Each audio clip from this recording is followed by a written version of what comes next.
I'm going to introduce Dermot in a moment. Then Duncan is going to come and talk to us all about Deirdre's career, and then we're going to have the presenters. So Emma is going to talk about her ideas of how we can use a trust situation to redevelop old properties maybe in the area. Owen and Flaherty is going to talk about site tax. James and Richard Pine are going to talk about their ideas to build low-cost housing and particular financing models. And Katja Kostia is going to talk about the Dublin Democratic Planning Alliance. And you'll see all these threads actually interrelate. So by inviting these different guests, Emma has actually brought together so much of the things she's been working on for a long time. So first of all, I'm going to introduce Dermot. I'm sure I did write my notes, but I don't think anybody needs, as you know, Dermot Lacey is the Labour councillor, chairs the local area committee, the housing committee, has a long background in dealing with housing issues, etc., former Lord Mayor. So Dermot's just going to introduce the afternoon for us. Thank you. Thank you.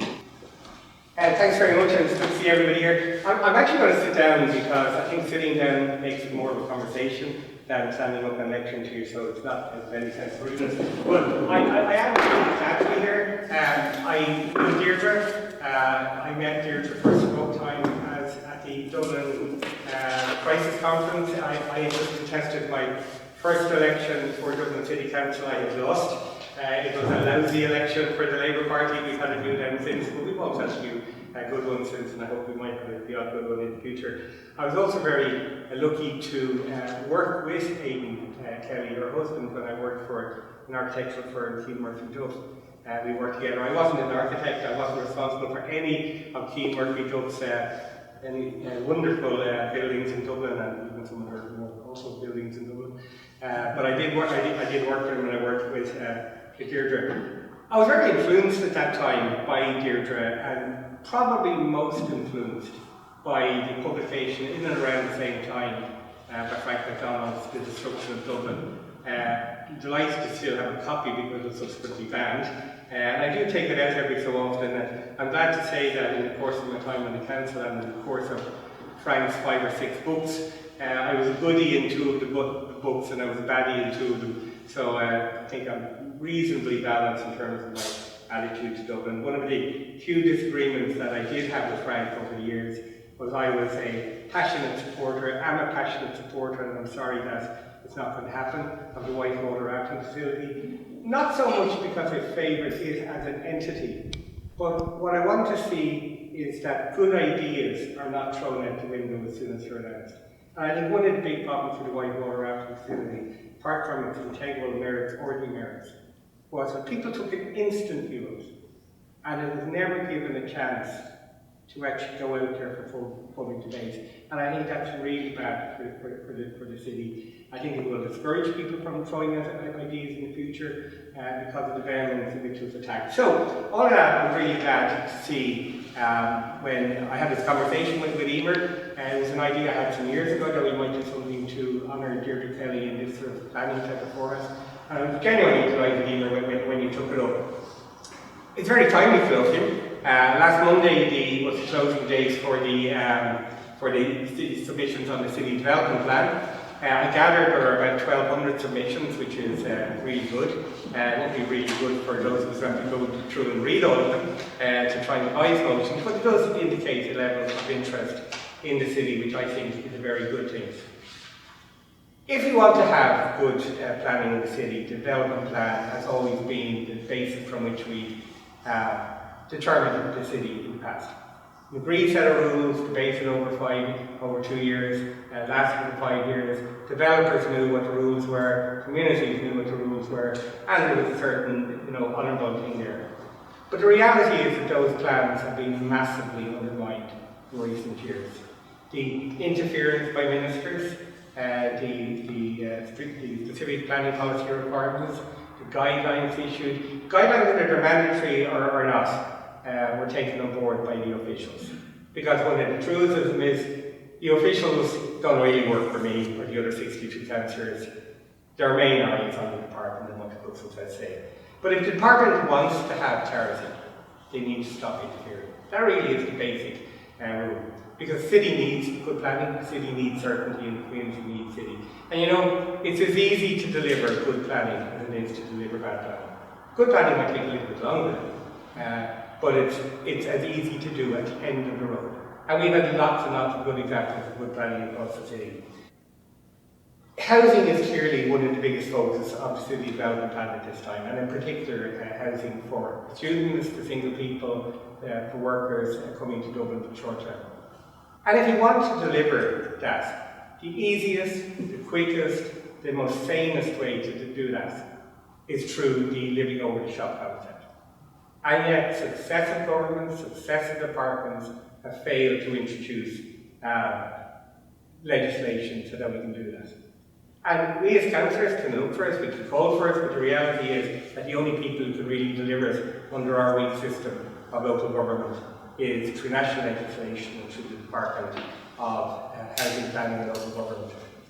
And I modified this word. I was going to use the word abolish, but if I was asked to resolve the housing planning and local government system in this country in 8 words, I would unashamedly say dismantle the Department of Housing Planning and Local Government. I originally said abolish, but we do have to replace it with something. But I make absolutely have no hesitation in saying that the role of that department in blocking the delivery of housing, in appalling strategic planning, and in the deliberate policy of dismantling our local government system, no matter who the minister is, has been the agenda of that department for the last 100 years of the existence of this state. The ongoing dismantling of our local government system, despite the occasional, there have been the occasional good ministers in that department, not very many, but there have been the occasional ones, have been defied. I mean, probably the best example of the defying of the department, of the minister, was when the Minister for Housing Planning and Local Government, John Gormley, was actively campaigning against the incinerator in Ringsend. His department officials were actively engaging in blocking the minister's policy from being delivered. And they do that on housing, they do that on local government, and we have in recent times the new planning regulator. In the current draft development plan, we have a very modest proposal in relation to build to rent. 60 units maximum in any development over 100 apartments have to be built to rent, and 40 have to be for sale. You would think we were trying to stop developers from developing anything in the city, from the reaction from the property sector, from ministers, and then last week from the Office of the Planning Regulator. Only a quarter mile from here, at the corner of Sanford Road and Milltown Road, we have a new development, 671 apartments. And 600, I think, and 20, I think, it's lost my notes here, 604 are built to rent. Next door to that, there's a new development, 97 of them are built to rent. Now, if we're going to have entirely, virtually built to rent in areas that already have shops, churches, schools, roads, for the transient population is not going to stay there, it simply does not make sense. It is appalling planning, and I believe that the planning regulator is quite simply wrong. We do need built to rents, but we also need to use land properly. And putting built to rent in areas with an existing structure is not the best way at planning. You know, the odds are hardly stacked with residents' associations. Developers will be in discussions with the department and on Board Canola and with the planners for maybe years before a planning application goes up. And then a site notice goes up. And these people who are called NIMBYs, who are blocking development, have 5 weeks to maybe set up a residents' association, to collect money, to analyse the planning application, to make the submission. Like, it's hardly that they have everything in their favour. And yet, they are the people who are accused of blocking development. And I come back again, if we want to have proper development, let us have an agreed set of rules. that everybody will know, that every single person will know. We're going to put in a planning application for that size in Ranelagh, and the rules say 7 stories, so we're not going to go any more than 7 stories. But if you know that on Board can come along and say, well, the minister says you have to have a higher density, or you have to have a higher height, and really you can do what you like, well then developers will try to guess what they like. And that's what leads to the uncertainty, the ministerial interventions. And I know that a number of councils have already done, area councils did last week, Dublin City Area Committee did it 2 weeks ago, called on the minister to withdraw the strategic policy, planning policy requirements. That provision that allows the minister to intervene needs to be changed. I'll just say 2 more things. We can deliver housing in all sorts of ways, and I accept that the delivery of housing is the most pressing national policy objective at the moment.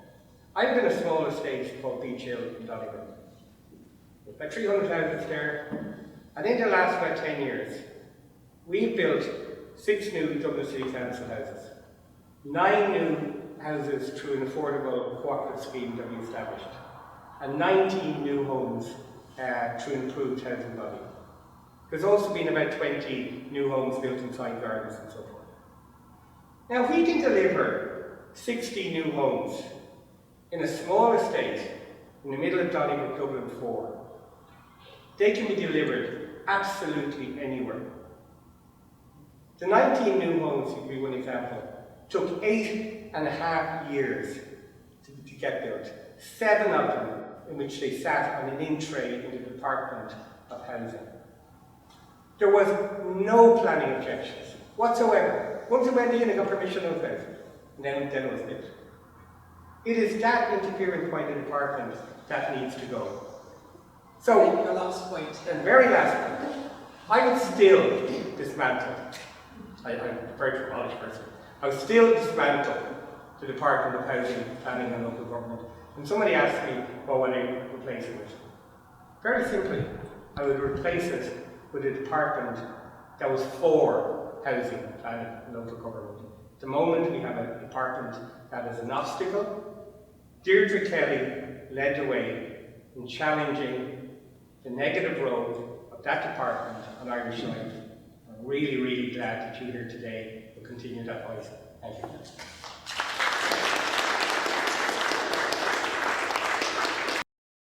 I'm sure you don't, Duncan, who's going to talk to us now, doesn't need no introduction from us, but I will tell you anyway that as an environmentalist, an architect, an activist, it was while Duncan was still a student back in '69, he led the 6-month occupation of a row of 7 large Georgian houses on Hume Street. So his activism goes back a long way. This was a protest against their demolition. And as you know, he started the EcoI in 2002, which he still presents. In 2014, he vowed to walk out of an interview in News Talk unless he was given more time to speak on the topic of climate change. But today he's going to speak to us about Deirdre Kelly. So, first of all, I just want to say that Deirdre Kelly, or Deirdre McMahon, was an incredible lady, and she was a very important part of all of what everybody in this room is about. She was a great kind of inspirer. She was very well informed. She was very articulate, passionate about Dublin City and her living city group that she set up after I first met her. I first met her when we, students in UCD, together with getting students from the School of Architecture in Bolton Street, involved in a group we called RAGE, Radical Action for Good Environment. And that was a group we set up after protesting outside the ESB buildings in Fitzwilliam Street, where they were knocking down wonderful Georgian houses. And we were there with our placards. And I was enraged. And on the way back from that to UCD in Mercer Terrace, we set up, small groups, set up this group called RAGE to protect our city. And among the campaigns we fought were to save the Grand Canal and the Royal Canal from becoming a circuit roadway, motorway around the city, which was Dublin Corporation's plans. Not only did it propose that with a 6-foot diameter sewer for the new development of Cllr, which was at that stage only 200 people. I was reared up in the Wicklow Mountains, about 6 kilometres from Cllr up the mountain, so it was only 200 people at the time, just to give you some context. And that sewer pipe was to go into the canal and the motorway laid over it. That was the plan. And above it was a proposal for a more ambitious highway, raised highway, above the city with spaghetti junctions along various very sensitive areas like Leeson Street, etc., to get up onto this motorway. It was following a plan that was developed in Birmingham and regarded as the future for the city. So that was one of our first battles, if you like. We lost part of it because there was a segment, the spur from it, that linked up to Guinness's, to the basin up in Guinness's. That was already kind of, well, first of all, I just maybe to say, the canal at that stage was very badly neglected, highly polluted with all forms of rubbish just dumped into it over every bridge, and really regarded as, by a lot of people, as a rat-infested sewer, in a way. It was a kind of a very bad image placed on the Grand Canal at the time.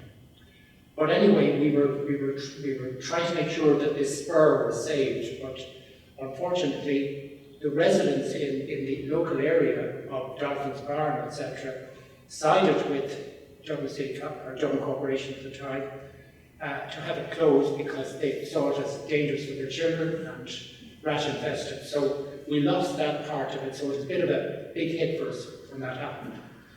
But out of the blue, we suddenly discovered that there were 7 houses in Hume Street and Stephen's Green being demolished, as were, and suddenly the developers were in there, unannounced, pulling down the houses, and myself and a couple of colleagues organised a group of students up in the final year studio, School of Architecture, where we were doing a thesis, or starting in our thesis.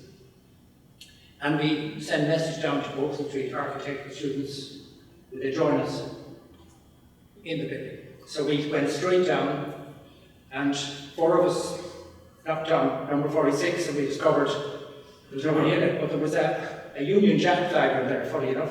But there was also an Irish flag in there. So we took the Irish flag with us, and we went into 45 where they were already knocking down. They'd already taken up the staircase, the floor, the doors.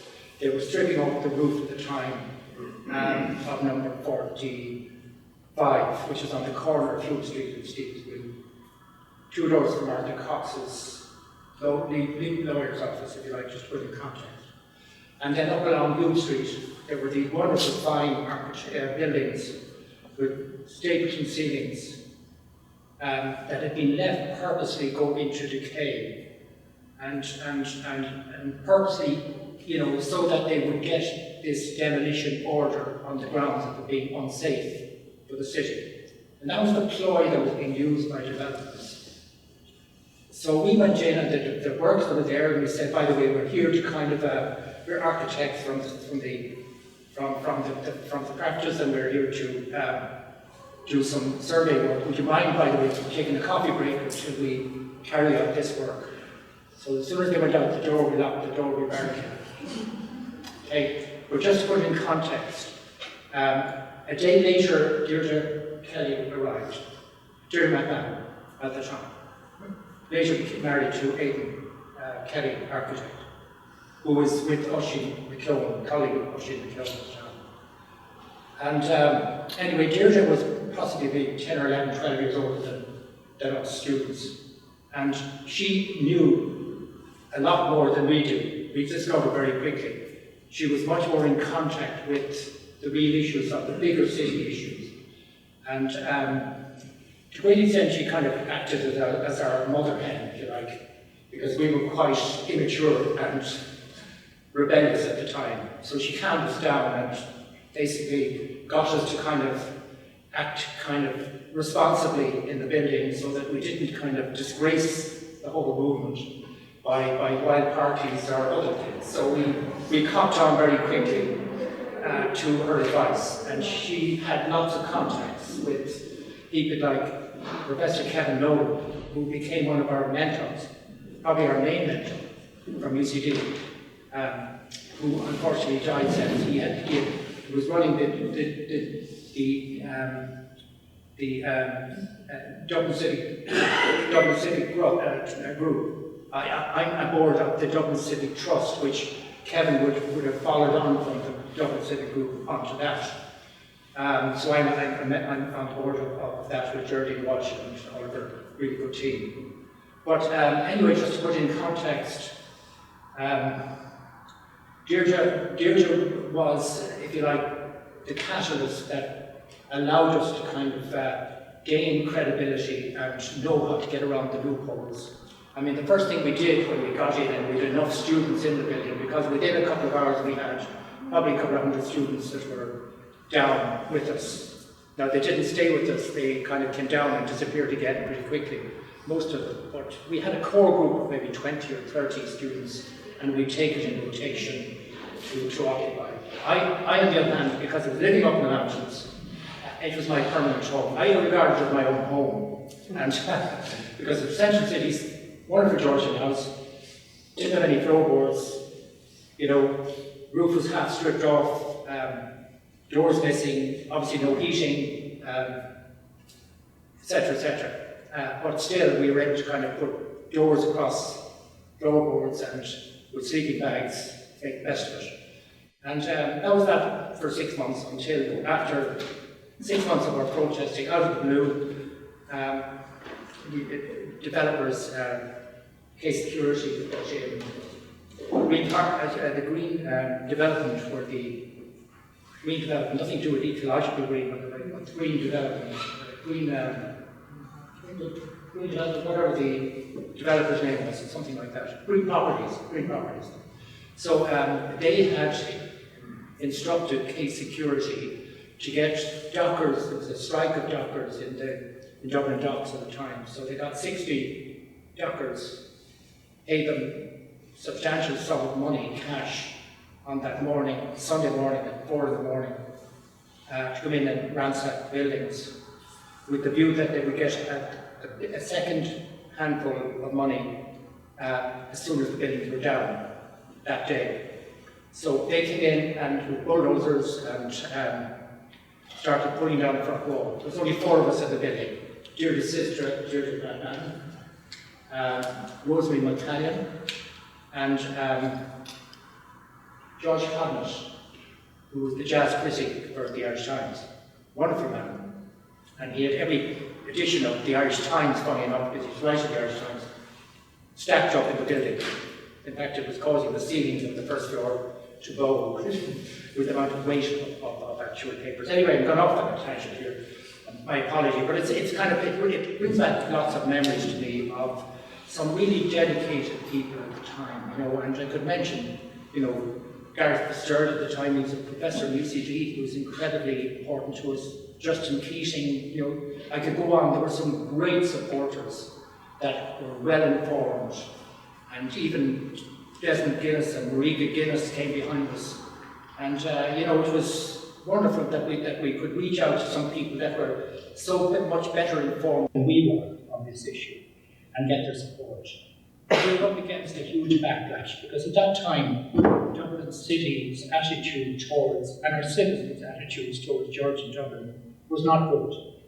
And we tried to reach out to trade unions to come behind us, like the bricklayers unions and others, to support us, but at the time they didn't. But funny enough, when we were broken into, and the whole thing blew up into a big international publicity issue, because it was, suddenly we were all over the European papers. Every paper in Europe seemed to have us on the headlines of this particular incident, you know. Unfortunately, we got beaten up by the developers. I got beaten up 3 times there, because every time I did, I got back in and put the drain pipes in the back of the building, back up onto the roof, try and save the roof. But Gareth Fitzgerald actually was one that brought me in his little old bagger of a car up to the hospital, and I had to sneak out of the car and go out from the hospital, get back down to town. I'm just trying to put it in context, but really, without Deirdre, we couldn't really have followed through, because we wouldn't have been able to have the context or the information or the strategies to kind of deal with that protest. So I just feel there's a plaque to Deirdre here in Windsor. I think just to let you know, she's now died in year 2000, I think it was. And sad to see her gone. She was wonderful. Anyway, I think I'd just like to, rather than just talk about conservation of Dublin, which I'm very committed to, especially in terms of future-proofing our heritage buildings against climate change, which is a very important focus.